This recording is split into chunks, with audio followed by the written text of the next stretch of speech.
I used to drive for Lyft. Last year, I picked up a young couple from a bar at about 1:30 a.m. They were fairly chill, and I figured it would be my last ride of the night. The dude asked me to stop at a corner store on the way to their destination so that he could get cigarettes. I didn't see any harm in waiting, so I stopped and had a nice chat with the young woman while he was in the store. He ended up being about 5 minutes since everyone was trying to get their pre-2 a.m. beer. When he came out, he asked me to take him to a location that was in the opposite direction of their destination but was only about a mile away. He said he wanted to meet some friends real quick and grab some beer. Since I figured it would be my last ride of the night, I said fuck it, why not, and drove him over there. Now, I know the town we live in fairly well, but the direction that we were coming from was not a way I was used to going when I would go to this location. So when I turned onto the destination street, I missed the turn into the complex parking lot. I just came to a complete stop since the roads were empty and asked them if they just wanted me to park on the street or pull into the complex. This is when the two of them started arguing, as he suddenly wanted to go in and hang out for a few minutes, while she didn't want to go in at all. She just wanted him to do his thing and get out of there so they could go home. And then something hit my car. The sound is unmistakable to me, so I immediately started to look around to figure out what it was. But there were no other cars on the road, so what could it be? I moved on to the next thing on my mental checklist. If something didn't hit me, then what did I hit? But that didn't make any sense either, as the car was in park and couldn't have hit anything. It's at this point that the young lady's attitude completely changed. She just kind of looked around and then said, "Can we just get out of here?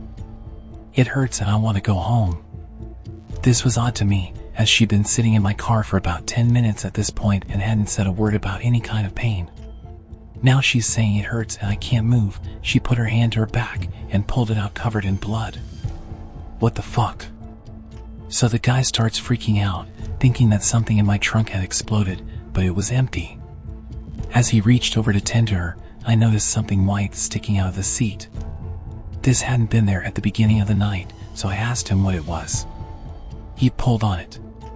It was a piece of the filler fuzz from my seat. It came out of the hole that had been made in the seat, because she'd been shot. As soon as he grabbed the fuzz, we both had the same realization. He slammed shut his door and I drove them straight to the hospital, which was only a couple of miles away. The realization of getting shot while you're just sitting there was one of the most terrifying things I'd ever experienced.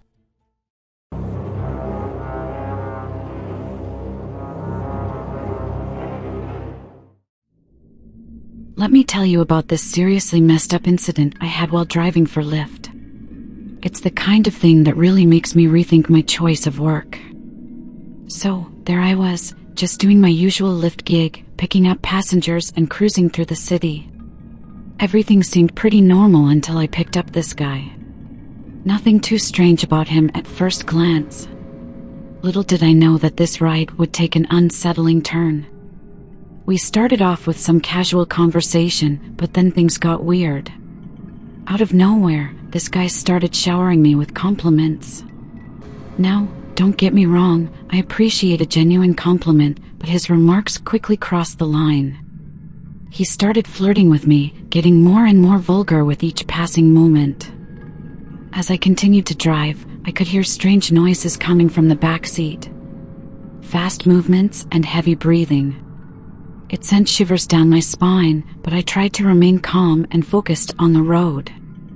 Then, he said something that made my skin crawl. He made a disgusting comment, saying that I must have seen a lot of dicks.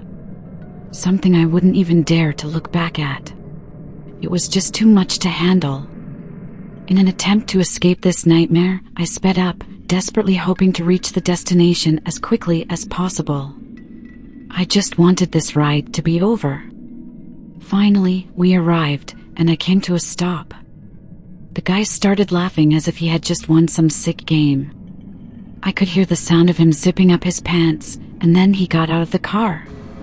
I immediately drove off as soon as the door closed. I pulled into a nearby gas station, hoping to catch my breath and process what had just happened. As I stepped out of the car and took a deep breath, I decided to check the back seat. And there it was, right on the back of my passenger seat. A sick reminder of his vile actions. Something I never wanted to see, streams of his sperm dripping down the back of my car seat. I couldn't believe he actually jerked off in my car. It's experiences like this that make me question why I chose this line of work. The constant risk of encountering such disturbed individuals takes a toll on you. I'll keep driving, but you can bet I'll be extra cautious and never hesitate to report incidents like these. No one should have to endure such disgusting behavior.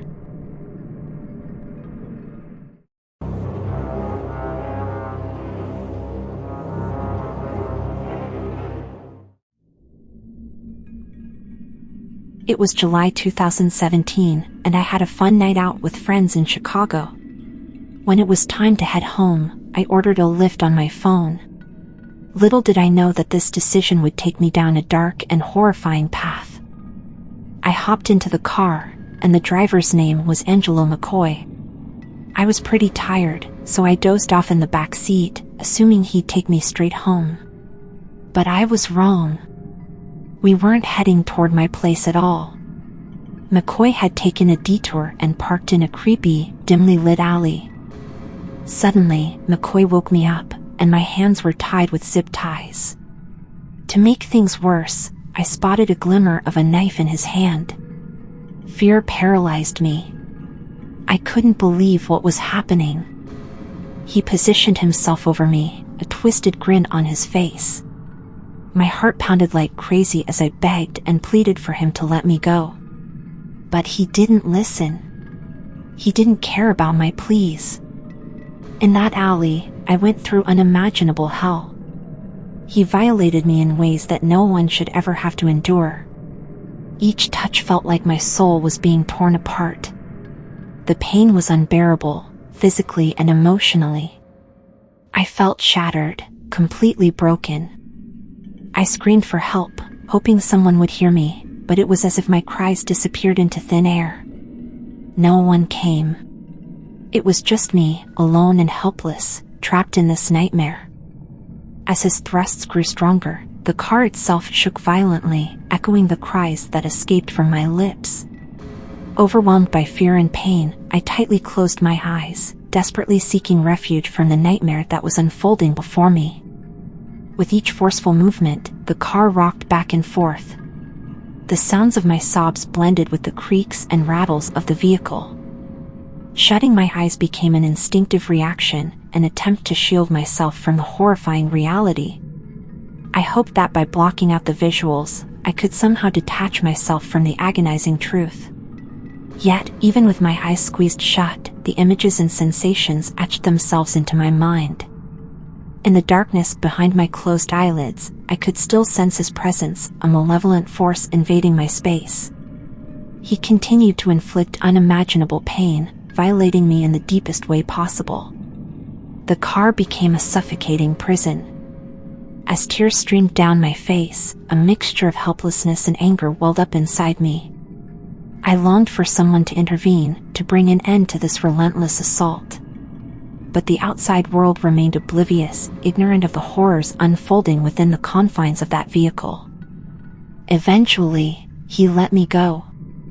It was like he got tired of his sick game. I was left there, broken and violated, struggling to comprehend the horror I had just endured.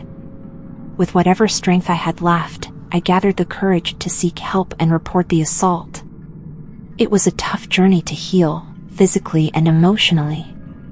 The scars I have are a constant reminder of the trauma I went through. But I won't let this define me. I'm determined to move forward, reclaim my life, and rebuild what was shattered. It's not easy, and there are days when the memories threaten to consume me.